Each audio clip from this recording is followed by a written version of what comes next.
We are recording, yes. Lovely. Thank you everyone for attending this virtual meeting of the Governance Committee on Thursday the 1st of April 2021. This isn't an April Fool's. For those of you who don't know my name, I'm Councillor Deborah Platt and I'm the chair of this committee. Councillor Anthony G is the vice chair. Please note this is a Teams meeting. It is being recorded and the video stream will also be uploaded to YouTube for after the meeting. For each item, I will invite members to use their raise hand function on their iPads to make any comments to ensure each member has the opportunity to speak and that they are not speaking over each other. When speaking, please reference the paragraph numbers to enable everyone to follow you, and please mute your microphone and video feed when you're not speaking. If the technology fails, then I will adjourn the meeting for a few minutes to try to resolve the issue. And if this is not possible, we'll have to reorganise the meeting. Please can I ask all members to confirm that they can hear and speak before the meeting begins. I'll call out each member. So Tony G.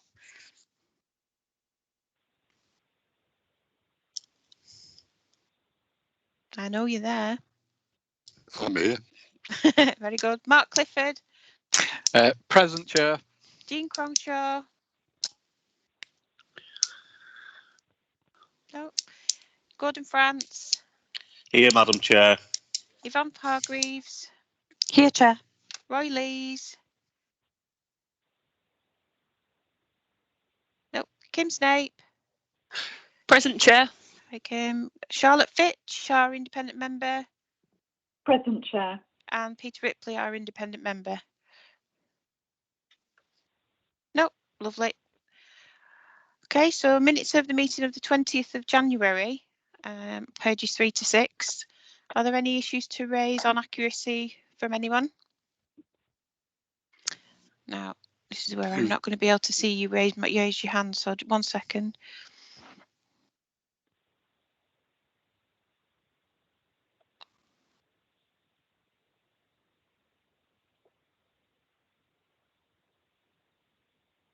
Okay.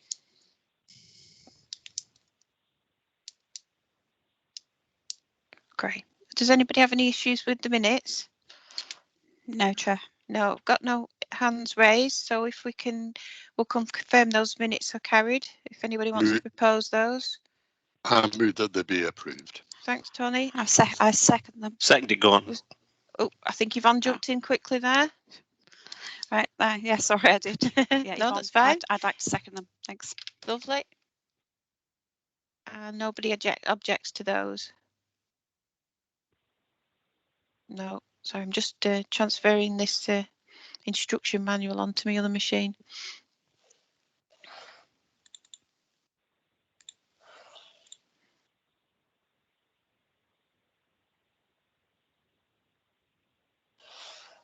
There we go. Okay, so declarations of interest. Has anybody got any declarations of interest? No hands raised. Brilliant. Item 3. So the audit progress and sector update report from Grant Thornton. Is that Michael that's speaking to that one? It is, Chair. Thank you. Lovely. Off you go. Good afternoon, members and officers. At the previous audit committee, we were in the early stages of starting the audit of the 1920 financial statements, and we did say we would hope to have completed that work by the end of March and be here today with our audit findings report. Clearly, we've not quite been able to get there to bring that report to this committee, but I did want to give you an update as to where we are and help you to understand, why we're not in that position and any issues that we've identified so far during the audit. The good news is that we have actually completed the majority of the audit work. Certainly, most of the sort of transactional testing, and we're pleased to report that there are currently no material issues to report as part of this. The areas that we haven't quite been able to finish are actually some of the key risk areas of the audit around valuation of land and buildings, and also part of our value for money work around the procurement of Logistics House. So if I just start with Logistics House, obviously that was a very significant transaction for the council last year. So we want to fully understand the processes that the council went through in making that purchase, and obviously the subsequent accounting for that, so we can provide the assurance to this committee and stakeholders of the council, on that matter. So one of the particular things we're looking at as part of that is to try and understand some of the legal advice that was taken by the council as part of that, but also because the current arrangement as it sits isn't the same as what was discussed at the time, i.e. that the property would be held within a subsidiary company to the council. So we just want to understand that doesn't have any legal implications or accounting treatment implications. We're just waiting to get some information on that, and are working with the monitoring officer and other officers within the council. What I'm not saying is that I don't have any concerns that there is something wrong in this. It's just that we need to gather that evidence to be able to provide the assurance that we need in that area. The other area is around valuation of land and buildings. As I said, that is something that led to the initial delay in the financial statements being drafted for 1920, as you're aware, and part of that being due to issues with Logistics House. As a result of that, we actually commissioned our own independent valuer to review Logistics House and a number of other assets that were valued on a rental yield basis. The external valuer actually reported back to us on that issue late last week, and no issues or concerns were identified. So that's really positive news that those significant material judgments were appropriate, and actually the challenge that your officers gave as part of the initial valuation was borne out and is supported by our expert as well. We did identify, however, that there are 3 material assets held by the council which were valued on an incorrect basis for last year. They were valued on a cost basis, which is inconsistent with the CIPFA code, where they should be valued on a fair value basis. The council has, as a result of that, engaged its own valuer to obtain the required valuation, and again I understand that has just literally been received and is currently under review as to the impact potentially on the financial statements, and then obviously will be subject to audit review. We also have some queries over the classification of assets as to whether they should be held within property, plant and equipment or investment properties, and just need the council to provide the rationale to back up the accounting treatment in those areas.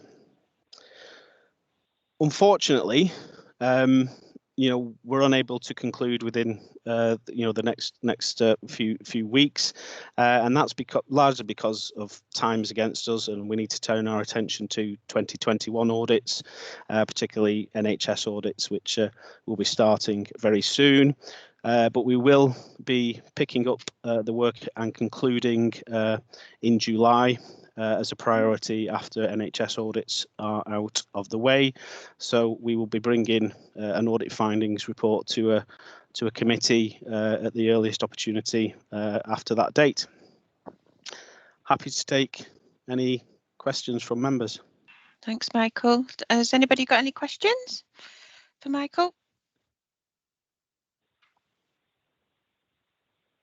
All quiet. Okay, So if I can ask members to note that report. I move that we note the report, Madam Chair. Thanks, Tony. Okay. So number 4, item 4 is Chorley Borough Council Annual Audit Letter, again from Grant Thornton. Is Michael taking? Are you taking this one again, Michael?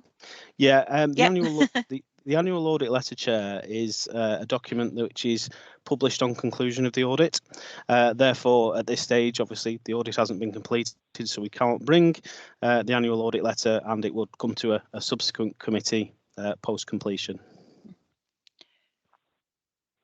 Any questions on that one?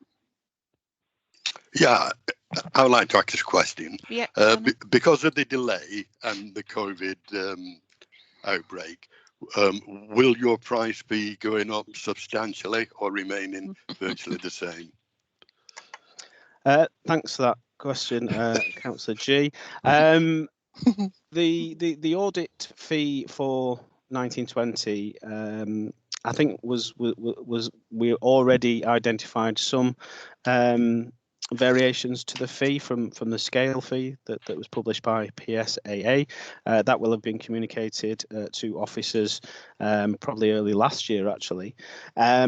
Given the impact of COVID and some of the additional work that we've been having to do, particularly engaging external experts, there will be some further variations as there have been across our client base this year. Obviously, those will be discussed with officers in advance of us setting those out within the audit findings report, and as ever, they will be subject to scrutiny and further formal approval by PSAA. Is that okay, Tony? You've jumped off my screen.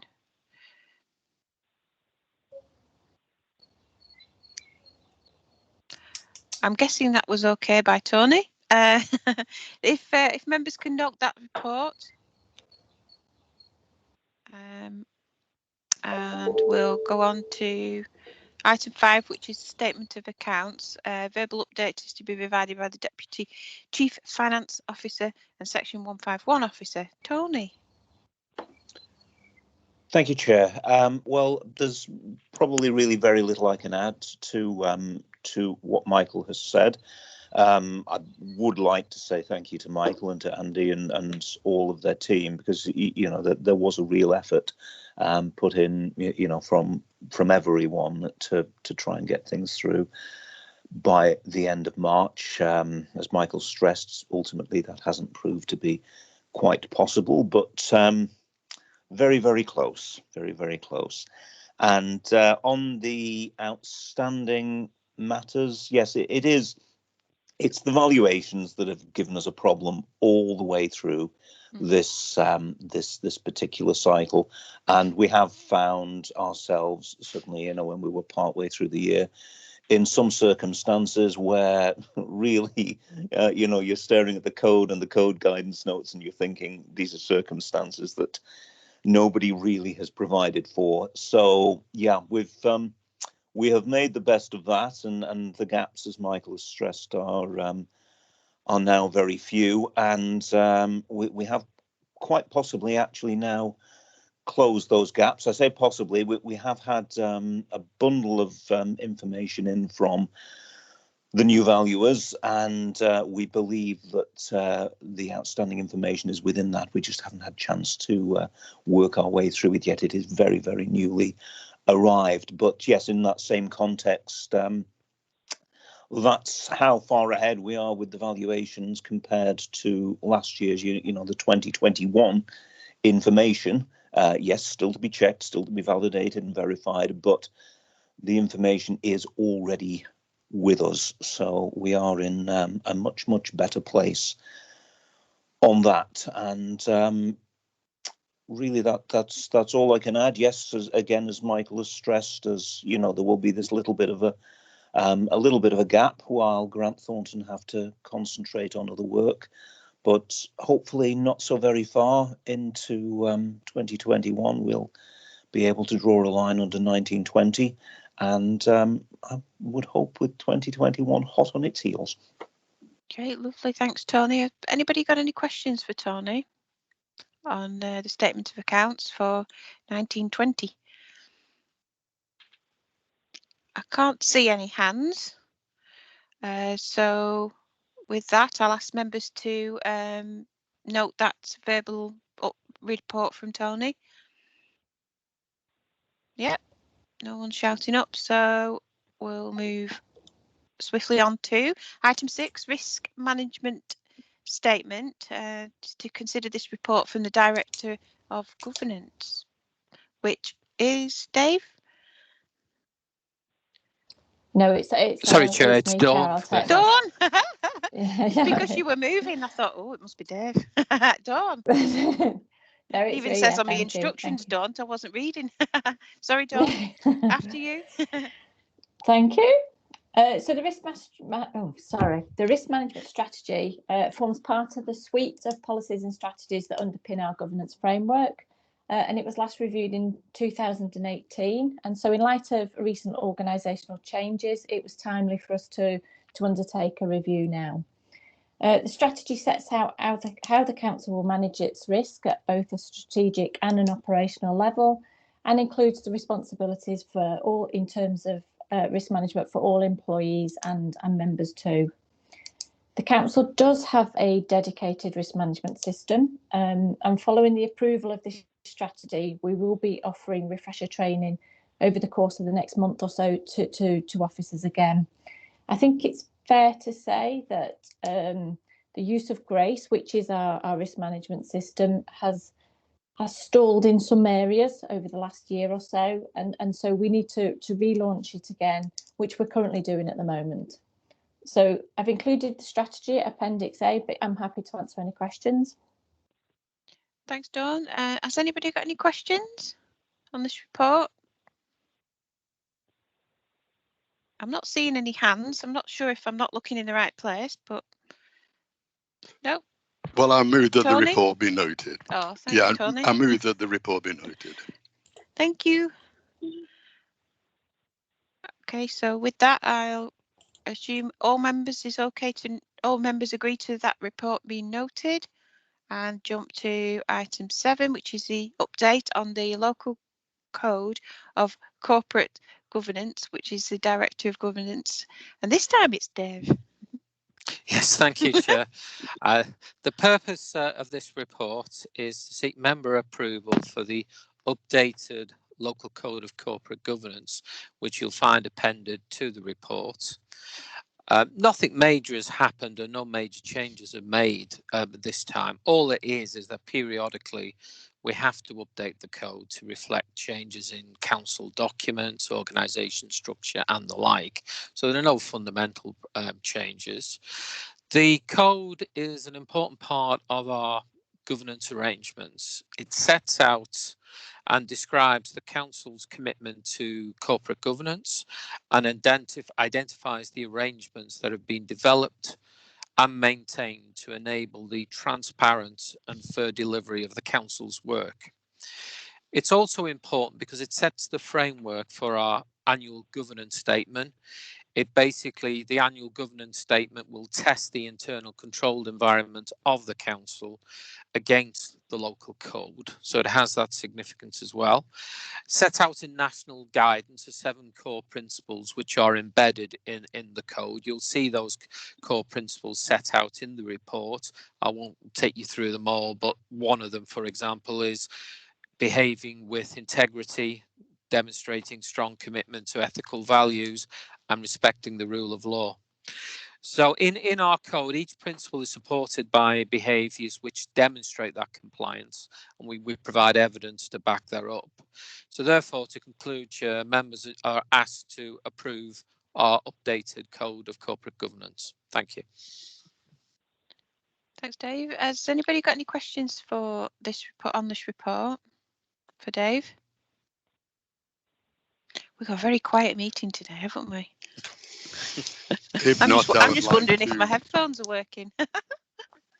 Well, I'd like to note the report. Oh, thanks, Tony. Anybody is it? You just asked for a decision for noting, but are we approving Well, approve Yes, the Chair, report. it's to Yeah. approve. Yes. Ah, yeah. right. Okay. So Tony will propose that. Yvonne will second that one. And do Yep. you all agree with that? Yep. Okay. Nobody's shouting up no. So very good. Lovely. And we'll jump to item 8, which is the internal audit plan 21 to 22, and pages from 37 onwards. And Dawn again. Yeah, thank you. So the report you have before you today is the internal audit plan for 21-22. This has been compiled following a comprehensive risk review of all the council services, and we held one-to-one discussions with each director as well. As the report states, the risk assessment takes into account various risk factors which can affect systems and processes. So it could be loss of key staff, it could be changes to the way the service is operating, or the length of time since we've last reviewed it. So we do take into account a wide range of risk factors when we're trying to score each service area or process. So as members will be aware, the Internal Audit Service had quite a turbulent year last year as a result of the pandemic. So it came as no surprise really that the Internal Audit Plan for this year was heavily oversubscribed. Following discussions, it has been agreed that all the reviews highlighted as a result of the risk assessment should be completed, but that we needed additional resource to be able to fulfil this. We're currently recruiting for 2 additional auditors, which will allow us to complete this challenging plan. All the reviews are included in both the report and also Appendix A, and it shows the quarter in which we're expecting to complete the work and the estimated number of days for each review. The plan consists of both risk-based and compliance reviews, but it also contains a considerable number of days for COVID assurance work. And this will comprise of providing assurance against the grants that we've paid to the various business over the course of the pandemic and are still paying. We'll also play an advisory role, so if there's any new processes being developed as a result of the pandemic. I've not included this in the report, but sitting outside the plan, because it's in our non-chargeable days as well, the service is also seeking the reaccreditation of ISO 9001, the quality management system. Now, we held this for 9 years since the start of shared services, and we're confident that we can be reaccredited before the end of the calendar year, and I'll keep members informed of that progress. So moving further down the report, I've detailed how I intend to report progress against the plan. So for this forthcoming year, we're going to do it slightly different in that we will bring our first interim report back to the committee in May, and then a second one in September and a third one in January. And then hopefully, as the situation normalises from 22-23 onwards, I'll ask you to approve the plan in March, April time, and then your first report will be in September. Now, I do appreciate it's a long time in between approving the plan in March, April to then only get a report in September.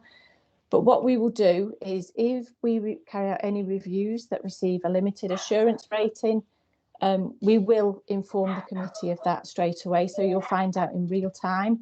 So really, from this point of view, if you don't hear from us, it's no news is good news. Also in the report, I've included our performance indicators and targets so that members can easily see if we're on track to achieve the plan. And I'll include those within each interim report as well. The report also contains our internal audit charter, which has been reviewed in accordance with the requirements of the Public Sector Internal Audit Standards and is attached to Appendix B. Finally, I've provided for information for members is some guidance from CIPFA regarding the Head of Audit annual opinion on risk management, governance and internal control. CIPFA have actually recognised that nationally many internal audit services may have been unable to deliver sufficient work in order to be able to provide an opinion, as required by the Public Sector Internal Audit Standards. The guidance gives 3 potential scenarios whereby a limitation of scope may be applicable. This is for information only at this stage, because what we're trying to do within the service is we're trying to explore all potential opportunities so that we can limit the potential for a limitation of scope. However, I do actually think we may have to apply it to one of those three areas, either risk management, the governance, or the internal control. I think that's likely for one of those areas. But as I said, we are exploring, and obviously I'll come back to the committee in May. But thank you, Chair. I'm happy to answer any questions.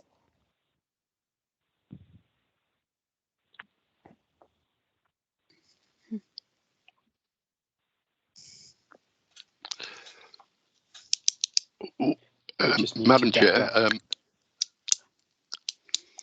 Can I just ask? Sorry, can I just? It's all right if I speak. Sorry, I'm sort of butting in here. I would just know: has it been very difficult to mitigate risks given the pandemic? Has it been difficult to produce this report?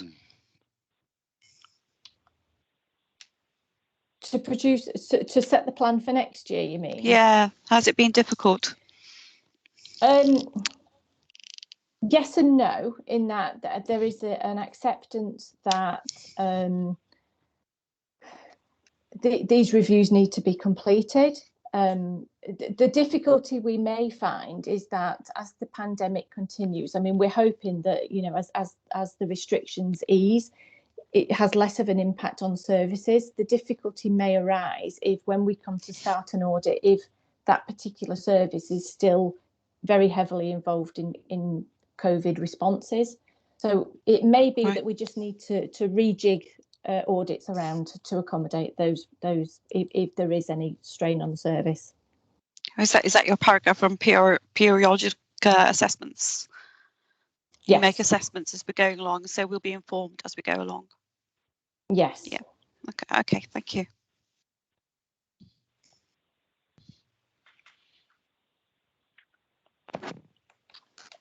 Deborah, you're muted if you're trying to talk to us.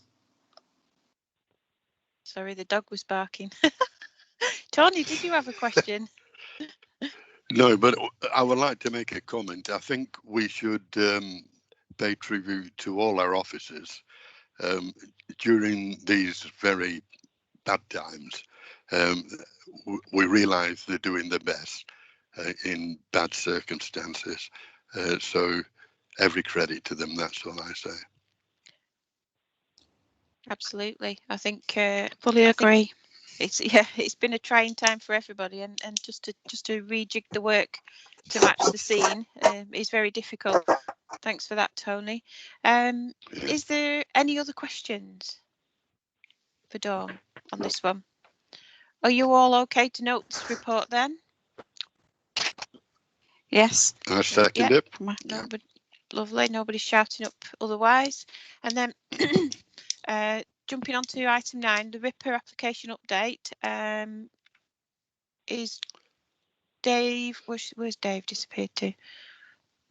Yes, Oh, there sorry, he is. Chair, can you hear me? It's just Yeah.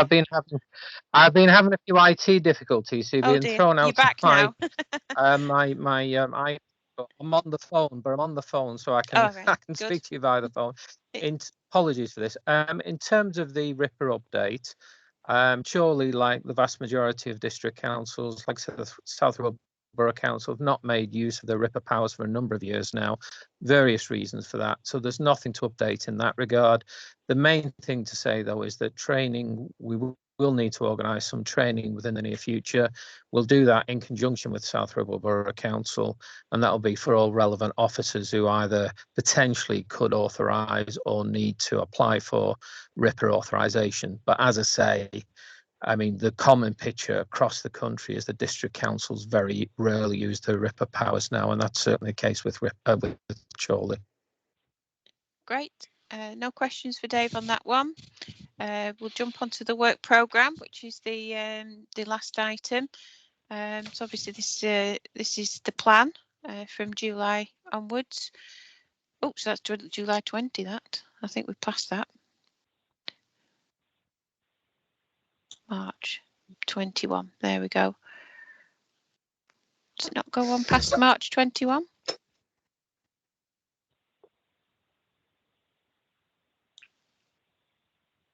Right. Okay, so that's the plan. If anybody wants to note that report. just seems to have ended in March. Have we got the dates wrong, or is that right? I think we'll have an updated one for the first committee in the and I can never say it, new municipal year. After May. Yes, thanks. That's an It's easy way of saying easier. it. Yeah. Right. Okay, is everybody happy to note that one then? Right. Lovely. Okay, I thank everybody for attending and all the officers and outside contractors. That's brilliant. Thank you very much. And I'll close the meeting. Thank you. Thanks, Deborah. Bye.